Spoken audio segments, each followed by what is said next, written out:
Hello, I'm Janice Thompson, lead author of Science of Nutrition, and I just want to say a few brief words about the functional organization of your book and how it can help you to learn a bit more and I think a bit easier than some of the other approaches that have been used in other books. So really, what is the functional approach or the functional organization? It's basically an approach that we use that helps you to organize and understand the micronutrients based on their functions and not on their chemical classifications. In more traditional textbooks, that approach actually covers them related to their chemical classifications, which are water-soluble and fat-soluble vitamins, and then they also pull out minerals. We actually have an opportunity in our book to do it both ways. So the good news is that no matter how you like that information presented, you get that in any form that works best for you. Now, using the functional organization, I want to remind you that we still really cover all the same information, and we talk about all the vitamins and minerals in the same depth. We just present it in a slightly different way and with a different focus. So we also do this, though, because as you learn more about what we need, what our dietary requirements are, the actual definition, or what we call the dietary reference intakes, those have now been defined and organized and presented in this exact same way. So if you were to pull up these DRI books and get the original resources from them, you'd actually see that those books are also organized functionally. So that's, I think, the way we're moving forward in the future. And it just makes a lot of sense. It presents these micronutrients in a much easier, I think, in a way that you can grasp it better, and you can see how they really work in the body. And I think that does help you learn things a bit more easily without memorizing things so much.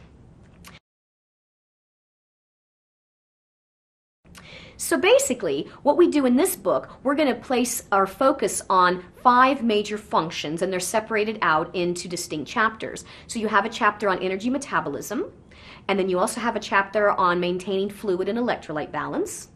The third function is optimizing antioxidant capacity. So there we're really discussing how we can minimize oxidative damage and certain diseases that relate from that. And then we have a chapter on bone health and the functions related to bone health. And then we also have a chapter on blood health and immunity. And really, we go through the micronutrients, or the vitamins and minerals, and we present them in each chapter to form a very cohesive picture of how they can work in your body to maintain those major functions. So how can you better learn information using the functional approach or organization? Well, I think it really helps you understand what are the micronutrients involved. Basically, you do have a combination of vitamins, both water and fat-soluble vitamins, and minerals, both trace and major minerals, and those all work together to play various roles in certain functions.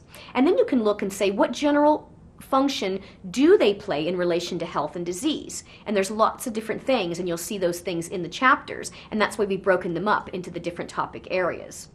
And then really, you can say what specific nutrients then are really involved in those functions, such as bone health, such as energy metabolism, and that's where each chapter fits in.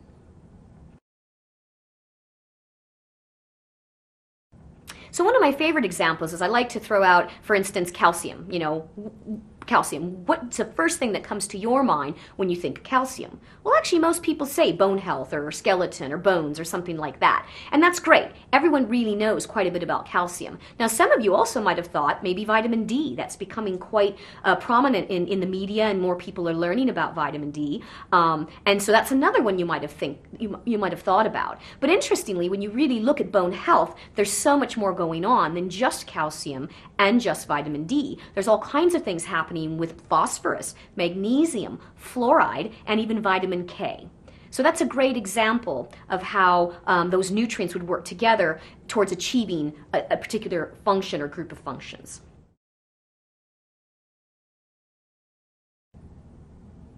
So really, when you're trying to learn more about energy metabolism, I think the first question is really, what's the physiology behind energy metabolism? You need to really learn that physiology. And if you remember back from the earlier chapters on the macronutrients, remember we learned that energy is produced from carbohydrates, fats, and the proteins that we consume in our diet.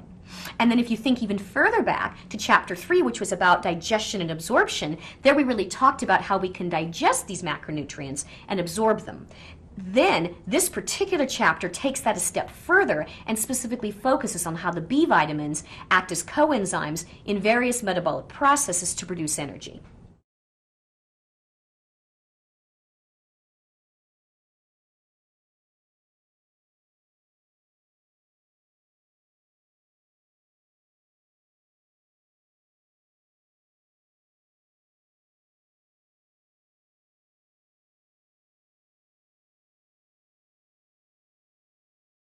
And then that also nicely links with chapter 7, which talked all about metabolism. And I think now you're really starting to pull it together in a cohesive package so you can better understand the information.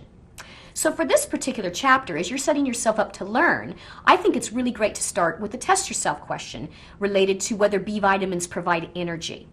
So ask yourself, when people say, oh, I'm taking vitamins because I need more energy, that's a really common statement. Is that what you think as well? Interestingly, it's really one of the biggest myths or misunderstandings that students have, or just the general public. We're bombarded with messages constantly that vitamin and mineral supplements increase our energy, provide energy, boost our energy, make us feel better, all these things. But really, micronutrients have no energy value. So we cannot break them down and get energy from them. Thus, they don't supply our bodies with any direct form of energy. However, B vitamins are critical in processes that help us make energy from our macronutrients. So that if we don't get enough, it can impact our ability to create energy from the macronutrients. But B vitamins are also really critical for more than just energy production, because they also can affect our memory, many mental processes, and also affects how we can move and think. So those are really some critical functions. Then I think it's really important just to go through the list of the nutrients so you can understand which ones relate to energy metabolism. Primarily B vitamins, but also things like choline, and then some of the other minerals, iron, zinc, copper, iodine, chromium, manganese, sulfur, and vitamin K are all linked with energy balance, or energy metabolism.